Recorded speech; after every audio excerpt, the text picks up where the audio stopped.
School was intended on this continent to be, as it had been in northern Germany, a fifth column into the burgeoning libertarian condition where disenfranchised and oppressed groups were clamoring for some kind of seat at the bargaining table. School was to be a surgical incision into which the class-based management theories of England were to be inserted to interdict the liberty traditions. England's multi-layered social class is simply a modern-day representation of Julius Caesar's advice that when you're overwhelmed by the enemy, you divide them and conquer them that way by setting them against each other. The method was to be by infiltration into the minds of children, out of sight of their parents.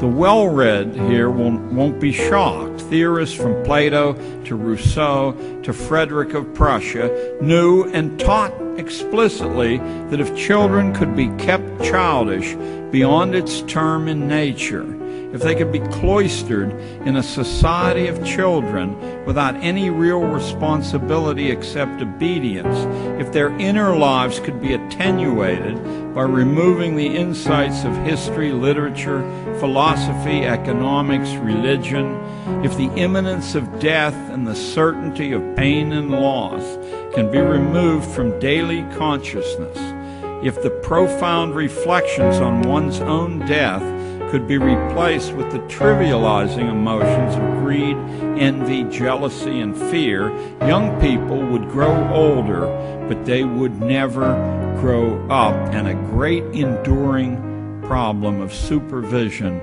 would be solved. For who can argue against the truth that childish and childlike people are far easier to manage than critically trained, self-reliant ones? And now you're ready to hear the 6 purposes of modern schooling taken directly from Dr. Inglis's book.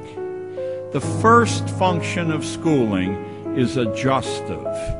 Schools are to establish fixed habits of reaction to authority. That's fixed habits of reaction. Notice that this precludes critical judgment completely. Notice, too, that requiring obedience to stupid orders is a much better test of function 1 than following sensible orders ever could be. You don't know whether people are reflexively obedient unless they'll march right off the cliff. Second is the diagnostic function.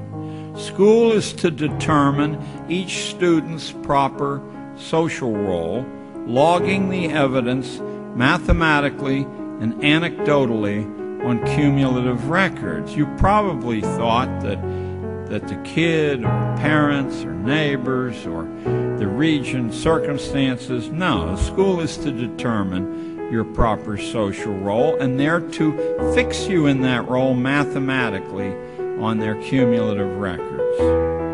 Next comes the sorting function. School sorts children by training individuals only so far as their likely destination in the social machine, not one step beyond. Keep in mind, you're not listening to John Gatto. You're listening to the man for whom the honor lecture in education at Harvard is named.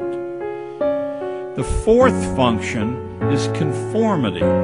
As much as possible, kids are to be made alike.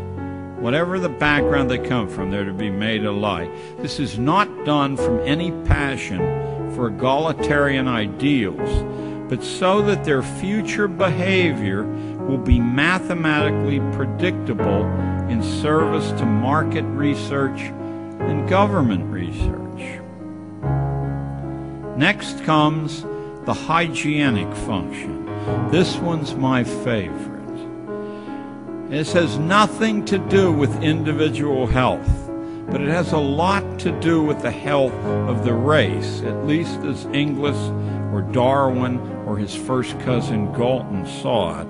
Hygiene is a polite way of saying that school is expected to accelerate natural selection by tagging the unfit so clearly. That's what all those little humiliations from first grade on, that's what all the posted list of ranked grades are about, so clearly that the unfit will drop from the reproduction sweepstakes, either in despair or because their likely mates will have accepted the school's judgment of them as terminally inferior.